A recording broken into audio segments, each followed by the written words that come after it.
Shalom, shalom. First and foremost, want to give all praise, honor, and glory to Yahweh, Bahashem, Yahweh Shah, Bahashem, Wakwakadash. Double honors to the apostles and elders of Great Millstone who taught us this truth. Salutation to the Akim preaching this truth in sincerity. Present your bodies as living sacrifice. Shalom to the elect. Shalom to the few sisters listening and learning in silence. Mashiach from the children of the light. Back at you with another one. I'm going to go ahead and let this video play, and we're going to get into it. A U.S. senator points out the absolute insanity of spending $2 billion a day to reopen the Strait of Hormuz when it was already open before Trump started the war. They created a global crisis out of nothing. Now let's hear what you got to say. Problem. The strait was open before the war began. We are now seeking to solve a problem that we created. This is insanity. $2 billion is a lot of money.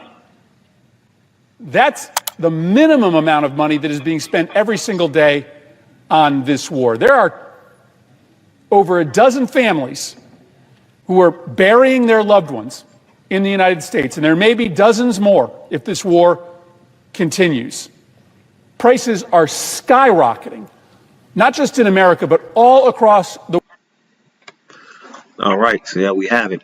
Now, before we start, let's look into what the Strait of Hormuz is. Let's just see. Strait of Hormuz. Let's look into it.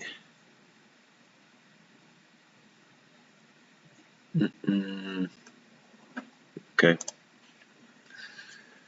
The Strait of Hormuz is a waterway between the Persian Gulf and the Gulf of Oman. On the north coast lies Iran, and on the south coast lies the Musandam Peninsula, shared by the United Arab Emirates and Musandam Governorate, an enclave of Oman.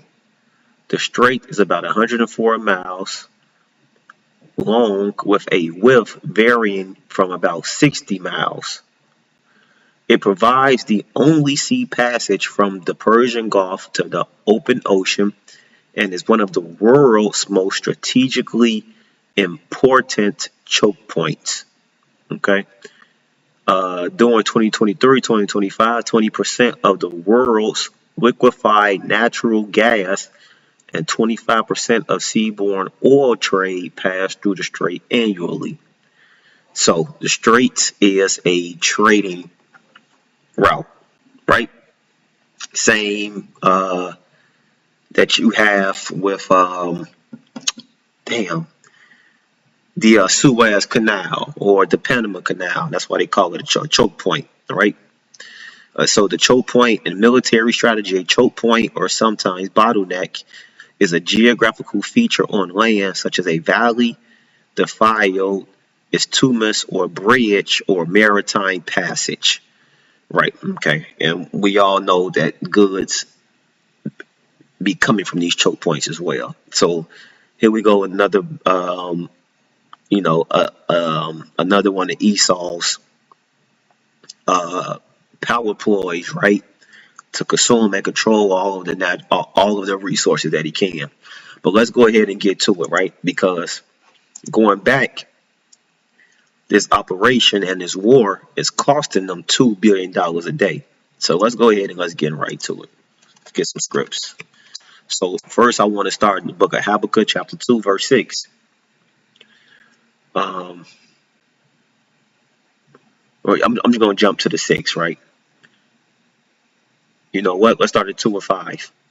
Habakkuk 2 and 5. Yea, also because he transgresseth by wine. Who was he? Esau. He's transgressive by wine. And what's his wine? His wine is his political, his foreign policies. His wine is his wicked philosophies. His wine is his wicked doctrine that he spreads all over the world, right? His political policies as well. Yea, also because he transgressed by wine, he is a proud man, neither keepeth at home. And we know this is talking about Esau, because Esau tries to spread to all corners of the earth, right? And you will hear them always say, we need to bring democracy here, we need to bring freedom here, right? And we know this man has been all over the world spreading his war, his pestilence, um, his suffering, his enslavement. Who enlargeth his desires is hell. That's right, man, because his desires is a bottomless pit, and is death, and cannot be satisfied. That's right. We know this man Esau can never be satisfied, but gathereth unto him all nations, and heapeth unto him all people. And you see, he was able to gather all nations and people to him by his wine, right? And we see that with the dollar, right? The petrodollar, and how the and how he tricked the other nations to accepting the U.S. dollar as the real currency, and with that, he was able to impose his will on them, right?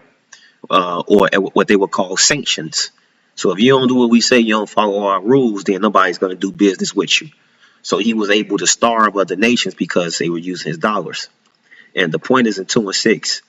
Shall not all these take up a parable against him? And who are these? The other nations.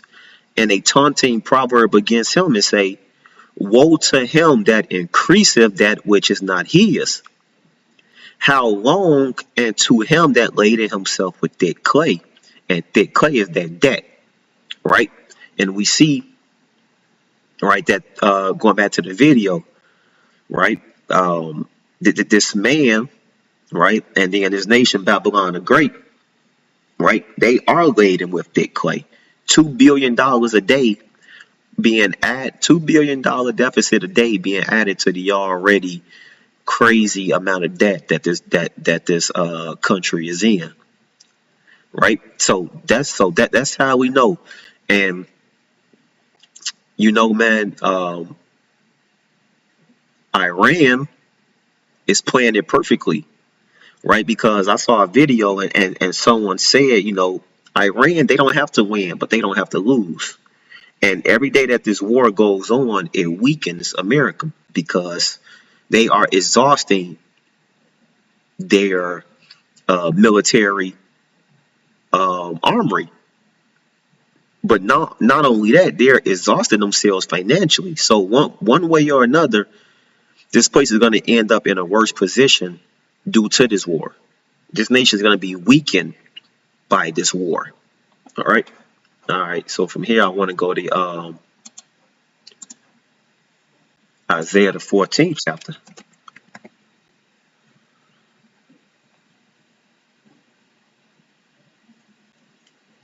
Then I'm gonna jump around a little bit.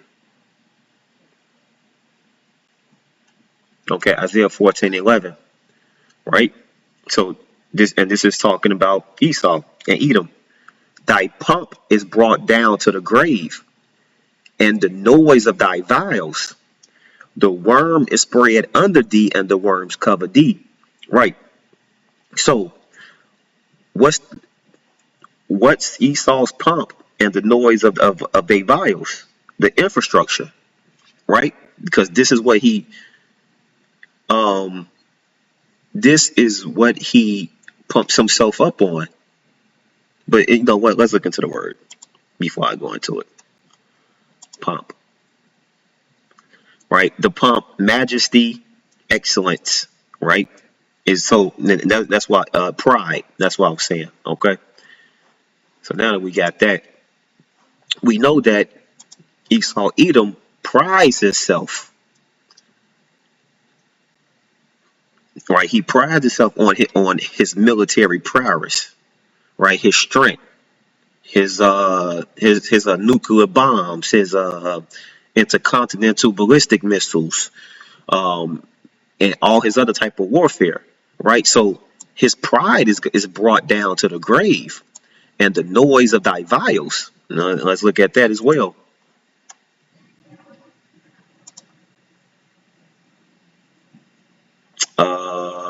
Harp, guitar, musical instrument. Strong's H 5035. Navel. Navel. And second entry. Nevel. Nevel. All right, so let's go ahead and read that, right? So it's saying, right, so if we just swap some words around, right? I'm not at, right, so thy pride is brought down to the grave, right? And the noise of thy instruments will be, is what that's saying, right? So, you know, the, when you doing the Star Spangled Banner, you got all of the instruments in the background, and but what this is saying is that his glory is going to be brought down, and it's going to be brought down so low that the worms are going to be under him, and the worms are going to cover him. That's the lowest state that he's going to be brought down to, right? And part of his pomp and the noise of his vials comes from his military prowess and his infrastructure. So his infrastructure is going to be brought down low, and we see the infrastructure being brought down. Well, it's been like that over the decades, because you got highways are bogus. You understand what I'm saying? The streets are bogus. You got a bunch of cities that's supposed to be major American cities. They get hit with one storm and they out, they powers and all this type of stuff. But anyway, the more that this war goes on, it's going to weaken his Esau Edom's infrastructure, right? Because it's gonna kill them financially. The price of goods is already skyrocketing. The price of oil is skyrocketing, right? Food shortages is going to be coming. So we see these scriptures playing out, and Iran is essentially exposing this man, right? Because this supposed to be one of those fights where the big guy, which is Babylon the Great, America, goes in and they knock the little guy out. But Iran weighing his ass out, right? So even then, what's supposed to be an easy victory ain't even an easy victory, and all of the other nations are seeing that, right? Let me jump back up. Okay, Isaiah 14 and 4, 3. Isaiah 14:3. And it shall come to pass in the day that the Lord Yahweh shall give thee rest from thy sorrow and from thy fear and from the hard bondage wherein thou was made to serve. All right, and this is talking to the children of Israel. That thou shalt take up this proverb against the king of Babylon and say, how hath the oppressor ceased? The golden city ceased. Right? That wasn't the one I wanted. Give me a second.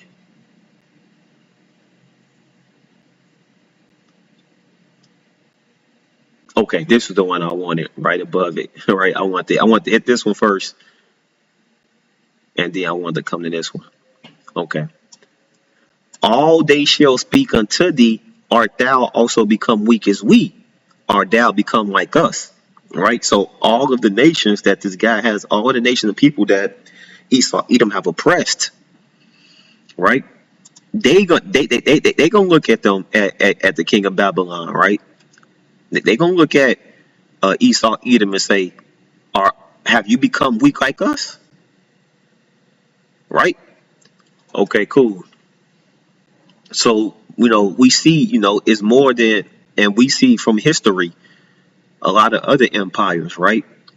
They went down because they were weakened by years of war. All of their strong men are exhausted. All of their resources are spent. The financial backing is no longer there, right? So even if they win, right, this battle with Iran, they're going to lose the war, because you still have the bear, which is Russia, and then you still have China to deal with, right? If not when, because it's a matter, right? When it escalates to that point, right? How art thou fallen from heaven, O Lucifer, son of the morning? How art thou cut down to the ground, which did weakest the nations? And right here, this is talking about Esau. He's falling down to the ground, man. He's becoming weak, and you can see it. And even so, like the reports that's coming out don't even align with what people are seeing. How they saying that, America is easily winning a war, but you have many experts saying that no, you're not winning the war. You're slowly losing. And it's not even slow because of the amount of money that they have to spend and the resources that they have to exhaust just to defend themselves from Iran, right? It costs Iran $10,000 to make them drones, but it's costing America millions of dollars per interceptor missile that it is using over in Israel and right over in Israel, right? To supply them the weapons, right? So you know what I'm saying? This place is going to be exhausted financially, and it's going to exhaust all of his military power. So it's going to be easy for the other big guys to come and do what they want, just how we saw with the fall of the Roman Empire, right? All right, and so from here I want to jump to nope, I want to jump to Jeremiah 49.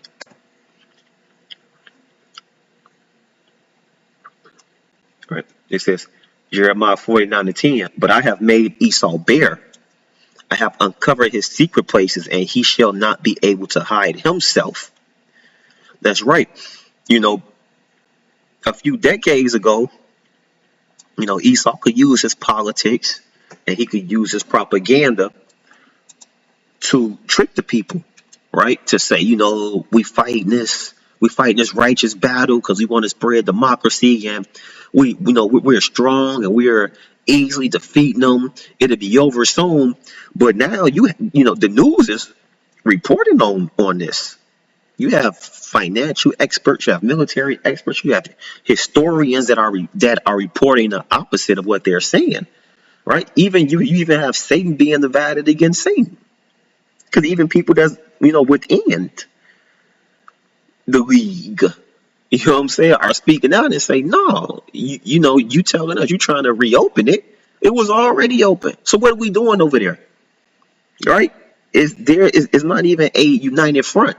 And now they're not even whistleblowers anymore. It's expected now. You understand?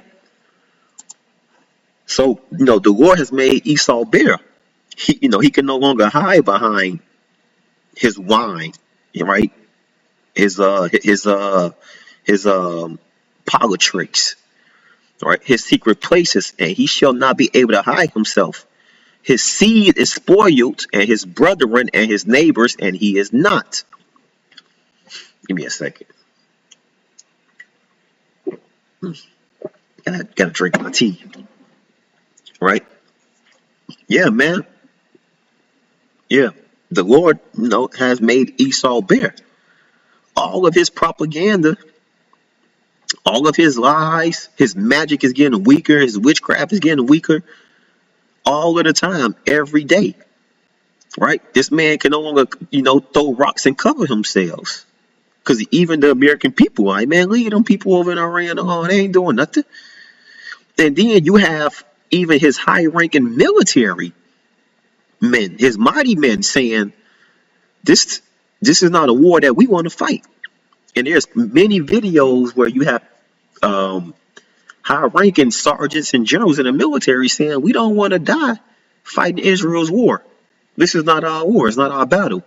Like, they got video of generals getting thrown out of the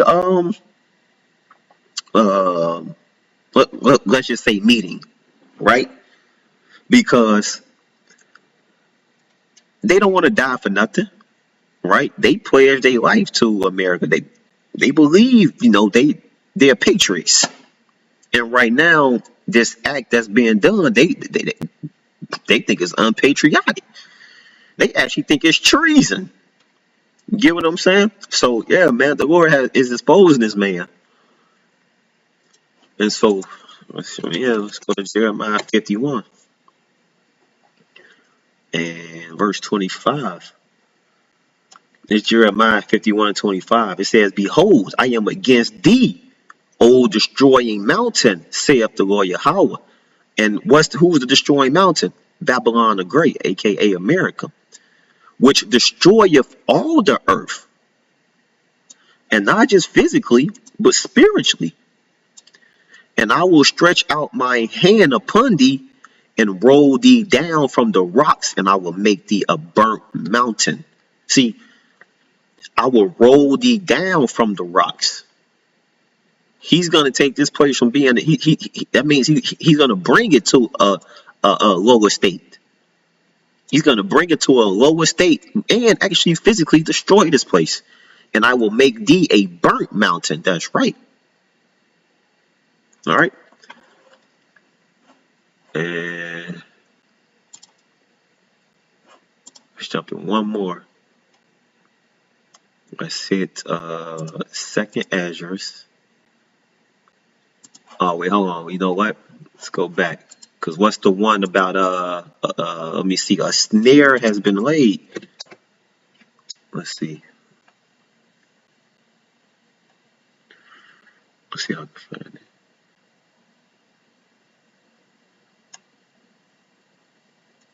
It's either 50 or 51. I just gotta scan a little bit. Yeah, that's right, man. Yeah, you're right. The Lord has laid a snare for Babylon the Great.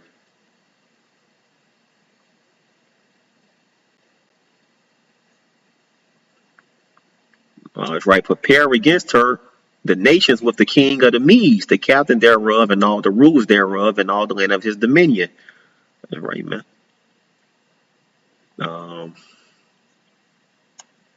Let's see if it's in 50. If I can't find it, yeah, I'll move on. But yeah, man, the Lord has laid a snare for Babylon. A snare has been laid under thee. There we go. Jeremiah 50 and 24. I have laid a snare for thee, and thou art also taken, O Babylon, and thou wasn't not aware. That's right. Right. See, the Lord laid a trap for Babylon the Great, and they took it, and they was not aware. Thou art found and also caught, because thou hast striven against the Lord Yahweh. The Lord hath opened his armory and hath brought forth the weapons of his indignation. For this is the work of the Lord, God of hosts, in the land of the Chaldeans. Right? Chaldeans is not a word for Babylon. Babylonians, whatever however you want to put it. Well, not how you want to put it is what it is. So, and with that being said, from there, now I want to jump to 2nd Ezra 15. Right? Because this is directly going into what's going on now, 15 and 28. Behold, a horrible vision, prophecy, and the appearance thereof from the east, where the nations of the dragons of Arabia shall come out with many chariots. And what's those many chariots we seeing? For the last 3 weeks, we've been seeing them bombard Israel, right, with the drones and with the missiles, because those are the modern day chariots. And the multitude of them shall be carried as the wind upon the earth. Right? There's many videos out there of how they are flying from the sky and covering the land, that all they which hear them may fear and tremble. And this is prophecy going on right now. Also the Carmanians, right? So the Carmanians are the Persians, who are the modern day Iranians.